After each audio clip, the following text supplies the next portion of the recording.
हम सभी लोग, विशेषकर कि जो गृहस्थ लोग हैं, हम सभी अपने अपने घरों में पूजा करते हैं। कोई सुबह पूजा करता है तो कोई शाम को पूजा करता है। बहुत सारे लोग दोनों सुबह शाम की पूजा करते हैं।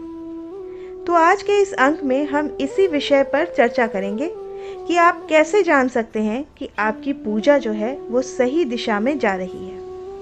नमस्कार, हम सभी पर महाराज जी का आशीर्वाद और बजरंगबली जी की कृपा सदैव बनी रहे।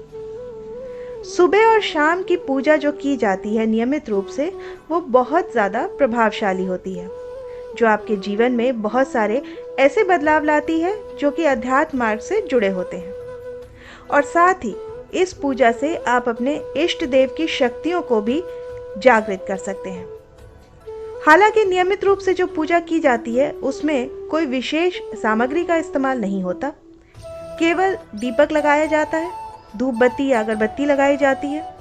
और कुछ लोग भोग लगाते हैं तो कुछ लोग नहीं भी लगाते। कुछ लोग मंत्र जाप करते हैं, कुछ लोग मंत्र जाप नहीं करते। कुछ लोग पाठ करते हैं तो कुछ लोग पाठ भी नहीं करते।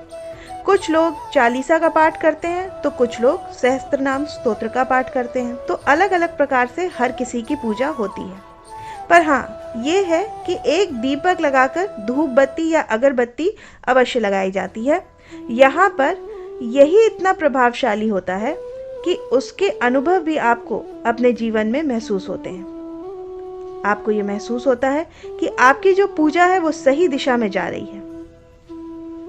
तो आज के इस अंक में मैं आपको बताऊंगी कुछ ऐसे लक्षण, कुछ ऐसे अनुभव जो कि साधना में नहीं, आपको आपकी नियमित जो पूजा है, रोज वाली जो नियमित पूजा है, उसमें आपको देखने को मिलता है कि कौन कौन से ऐसे संकेत हैं, कौन कौन से ऐसे लक्षण हैं, कौन कौन से ऐसे अनुभव हैं जो आपको ये बताते हैं कि आपकी जो पूजा है वो सही दिशा में जा रही है। जब आप पूजा पाठ करते हैं तो आपके शारीरिक और मानसिक दोनों पर इसका प्रभाव पड़ता है। अब दोनों पर कैसे? तो जब आप पूजा करते हैं, उसके बाद जब पूजा करके मान लीजिए आप सो जाते हैं तो एकदम से आपकी आंख खुल जाती है।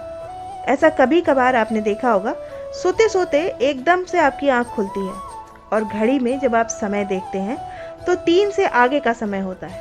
यानी कि ऐसा नहीं है कि 12 बजे या 1 बजे या 2 बजे आपकी आंख खुल रही है। वो जो समय होता है वो होता है 3:30, 4, 5, 5:30, इस तरीके का समय होता है। तो ये जो समय होता है ये बहुत ही शुभ समय होता है, जो आपको बताता है कि आपकी पूजा सही दिशा में जा रही है। ऐसे आंख खुलने का मतलब होता है, क्योंकि देखिए इस समय, इस शुभ समय पर जो शक्तियां होती हैं वो आकर्षित होती हैं पृथ्वी लोक की तरफ। और जिन लोगों ने पूजा पाठ की है, जिनके अंदर उनके इष्ट देव की तरंगे हैं, वो उससे मिलती हैं यानी कि उनकी तरफ आकर्षित होती हैं, जिससे उनकी आंखें इस समय इस ब्रह्म मुहूर्त की बेला में खुल जाती हैं। कभी कभार जब आप पूजा पाठ करते हैं तो आपको ऐसा भी महसूस होता है कि आपके आसपास कोई है। आपको ऐसा महसूस होता है कभी कभी कि आपके इष्ट देव हैं, वो आपके आसपास हैं, और जब आप घूम के देखते हैं तो आपको कुछ दिखाई नहीं देता। आपको एक मनमोहक सुगंध जो है वो आनी शुरू हो जाती है। जब आप पूजा करते हैं आपको आवाज लगती है, आपको ऐसा लगता है कि कोई मुझे पुकार रहा है और बार बार मुझे पुकार रहा है। और आपको सपनों के माध्यम से भी आपको ऐसा अनुभव होता है। उसी तरीके से जब आप नियमित रूप से पूजा पाठ करते रहते हैं तो आपके पितृ जो हैं वो भी आपको किसी न किसी रूप में दिखाई देते हैं। कई बार आपको ऐसा लगता है कि मेरे पितृ के रूप में जो आपके इष्ट देव हैं वो आपको दिखाई दे रहे हैं और आपको आशीष दे रहे हैं। तो कई बार आपके पितृ प्रसन्न होकर भी आपको आशीष देते हैं।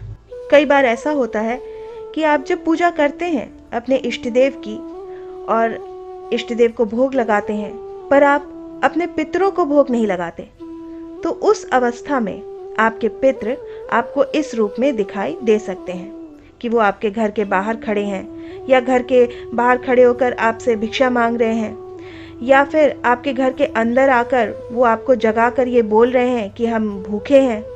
तो उस समय भी आपको ये अनुभव हो जाता है कि कहीं ना कहीं आपको अपने पितरों को भी भोग लगाना चाहिए, क्योंकि हमारे पितृ जो होते हैं वो हमारे घर के सबसे पहले पूजनीय होते हैं। अपने इष्ट देवता को भोग लगाने से पहले, उनकी सेवा करने से पहले आपको अपने पितरों की पूजा, अपने पितरों को भोग जरूर लगाना चाहिए। अगर आप पितरों को भोग लगाते हैं तो आपके इस कार्य से वो प्रसन्न होते हैं। अगर आप पितरों को भोग लगाते हैं तो आपके जो इष्ट हैं वो भी प्रसन्न हो जाते हैं। कभी आपको ऐसा भी अनुभव होता होगा कि आप जो पूजा करते हैं, आपको पूजा करते करते 15 मिनट हो जाते हैं, 10 मिनट हो जाते हैं, तो आपको अचानक से रोना आना शुरू हो जाता है। आप आँख बंद करना चाहते हैं, पर आपका जो मन है, उसका जो खिंचाव है वो आपके इष्ट देव की जो तस्वीर है, उनकी जो मूर्ति है, उसकी तरफ होता है और आप लगातार उसको देखने लगते हैं और देखते देखते आपको ऐसा लगता है कि अब जो आपका जो मन है वो रोने को कर रहा है, और कई लोग तो रोने लग भी जाते हैं। इसी प्रकार से कई बार स्वप्न के माध्यम से आपको लड्डू, हलवा पूड़ी, बर्फी, बताशे ये सब दिखाई देते हैं, या फिर आपको ऐसा लगता है कि आप खीर पूड़ी बना रहे हैं या आप कुछ ऐसा बना रहे हैं जो कि आपको भगवान को भोग लगाना है। तो ये संकेत है, ये संकेत वही होते हैं जो आपको आपके इष्ट देव देते हैं कि अब आपको उनको भोग लगाना है, उनको आपको सेवा करनी है। जब कोई देवता किसी को अपनी सेवा में लेना चाहते हैं तो ये जो लक्षण है ये उस व्यक्ति को दिखाई देते हैं, ये अनुभव वो उस व्यक्ति को महसूस कराते हैं। अब अगला संकेत है कि आपको आपके इष्ट देव का मंदिर दिखाई देता है स्वप्न के माध्यम से, पर आपको ये नहीं पता होता कि वो मंदिर है कहाँ। बहुत सारी घंटियां दिखाई देंगी, आपको इष्ट देव की आपके तस्वीर दिखाई देगी, इस मंदिर में मूर्ति दिखाई देगी। आपको मंदिर खाली है, आप हो केवल, और आपके इष्ट देव की तस्वीर या मूर्ति है, पर आप खुद ये जानना चाह रहे हो कि ये जो मंदिर है ये कहाँ पर है। आप ये देखना चाहते हैं कि ये रास्ते से मैं अंदर कैसे आया, पर आपको ये पता नहीं चलता।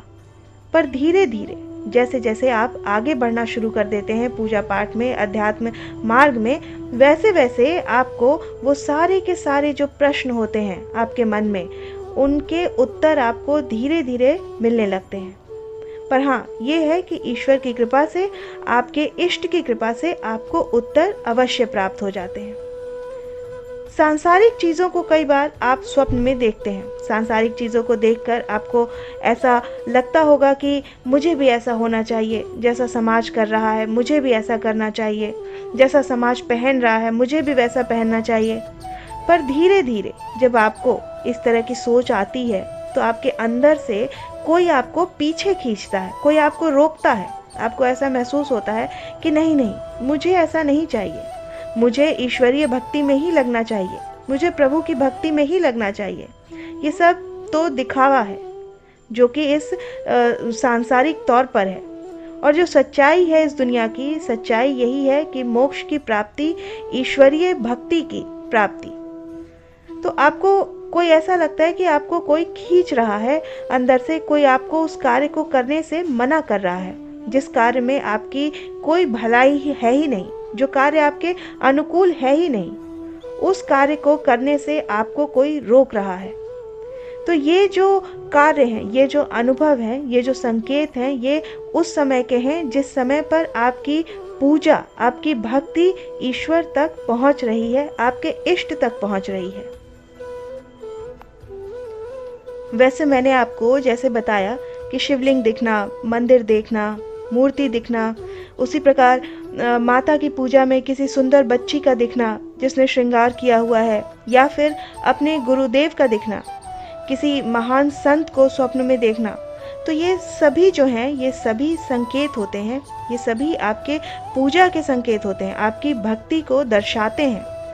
नियमित रूप से जब आप पूजा करते हैं तो आप इन संकेतों पर गौर कीजिए। कई लोग गौर नहीं करते हैं तो फिर वो भटक जाते हैं, तो आप इन संकेतों को देखिए, आप ध्यान दीजिए इन पर, ताकि आपको एक सही दिशा मिल पाए और आप अपने इष्ट देव की कृपा को प्राप्त कर पाएं। तो आशा करती हूँ आज की ये जानकारी आपको पसंद आई होगी। आप अपनी प्रतिक्रिया हमें कमेंट सेक्शन में लिखकर ज़रूर बताइएगा। हम इस अंक को यहीं विराम देते हैं। मिलते हैं आपसे अगले अंक में। तब तक के लिए जय श्री राम, जय बाबा की।